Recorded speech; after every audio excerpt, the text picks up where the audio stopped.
அனைவருக்கும் வணக்கம். நாம இப்போ பாக்கியலட்சுமி சீரியலில் என்னெல்லாம் சுவாரஸ்யமான விஷயங்கள் நடக்குதுன்னு பார்க்கலாம் வாங்க. நம்ம பாக்கியா இனியாவை நினச்சி ரொம்ப ஃபீல் பண்ணி அழுதுகிட்டு இருக்காங்க ரெஸ்டாரண்ட்டில்.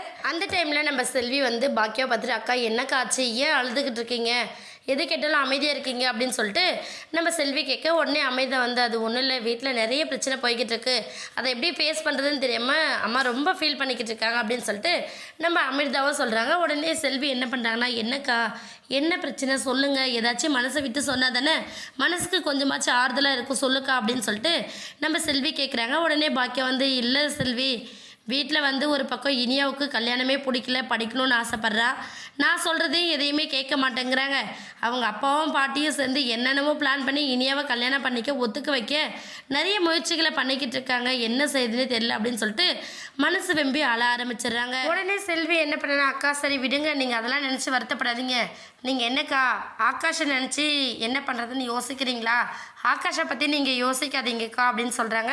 உடனே பாக்கியம் வந்து, என்ன செல்வி இப்படி சொல்கிற, ஆகாஷை பற்றி நான் யோசிக்கணும் இல்லை அப்படின்னு சொல்கிறாங்க. ஆனால் செல்வி வந்து, இல்லைக்கா, ஆகாஷ் வந்து படித்து நல்ல நிலைமைக்கு வருவான், அந்த நம்பிக்கை எனக்கு இருக்குது, அவனும் அதுக்கான வேலைகளை மட்டும்தான் பார்த்துக்கிட்டு இருக்கானே தவிர மற்றபடி ஆகாஷ் எதுவும் வருத்தப்பட மாட்டான், நான் பேசிக்கிறேன் அப்படின்னு சொல்லிட்டு நம்ம செல்வி சொல்கிறாங்க. உடனே பாக்கியம் வந்து என்ன செய்யுதுன்னு தெரியாமல் கொஞ்சம் தன்னதைக்கிட்டு தான் இருக்காங்க. இன்னொரு பக்கம் நம்ம கோபி வந்து நேராக நிதிஷை பார்த்து முடிச்சதும் கோபியோட மனசுக்குள்ளே ஃபிக்ஸ் பண்ணிக்கிறாரு. இனியா வந்து ஒரு பக்கம் இந்த மாப்பிள்ளையோடு இருந்தால் தான் அவளோட லைஃபே சந்தோஷமாக இருக்கும்னு நினச்சது மட்டும் இல்லாமல், சரி இனியவா நம்ம கிளம்பலாம் அப்படின்னு சொல்லிட்டு நிதிஷ்க்கு ஒரு பாயை சொல்லிட்டு கிளம்பி வராங்க. கிளம்பி வந்தவர் என்ன பண்ணுறாருன்னா, நேராக இனியாவை வீட்டுக்கு கூட்டிகிட்டு போகாமல் நேராக ஆகாஷை மீட் பண்ணுறதுக்காக ஆகாஷோட வீட்டுக்கு கூட்டிகிட்டு போயிடுறாங்க.